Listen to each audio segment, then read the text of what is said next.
హైదరాబాద్ బోరబండలో దారుణం జరిగింది. యువతిని ఓ ఉన్మాది హతమార్చాడు. తనతో సరిగ్గా మాట్లాడటం లేదని దారుణానికి ఒడిగట్టాడు. బంజారా హిల్స్లో ఓ పబ్లో పనిచేసే సమయంలో యువతితో పరిచయం ఏర్పడింది. ఇటీవల ఆమె పబ్లో జాబ్ మానేసి ఊర్వశి బార్లో పనిచేస్తుంది. అప్పటి నుంచి యువతి తనతో మాట్లాడటం లేదని అనుమానించాడు. నిన్న మాట్లాడదామని పిలిచి హత్య చేశాడు.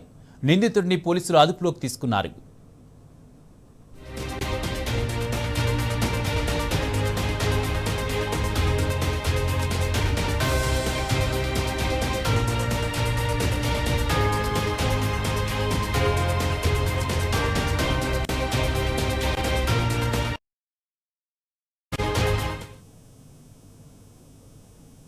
5 నిమిషాలు మా సెక్యూరిటీ గార్డ్స్ ఫోన్ చేశారు మాకు. నేను వచ్చేసరికి 1 o'clock అయింది. అప్పటికే మన పోలీస్ ఆఫీసర్ సార్లు, సిఐ సార్ వాళ్ళందరూ, ఎస్సీ సార్ అందరూ ఉన్నారు. అంత క్లోజ్ టీం వచ్చేసి వాళ్ళ డెడ్ బాడీని షిఫ్ట్ చేయడం జరిగింది. ఎట్లేదంటే దేంతో పొడిచేయడం ఏం లేదు కానీ అక్కడ బండరాయి ఒకటి ఉన్నది. రాయి మీద తీసి నెత్తి మీద కొట్టిండు. నెత్తి మొత్తం ఇదేమంటారు తల పలిగింది. అట్లా డెడ్ బాడీ ఉండే మేము వచ్చేసరికి సార్ వాళ్ళు క్లోజ్ టీం పిలిచేసి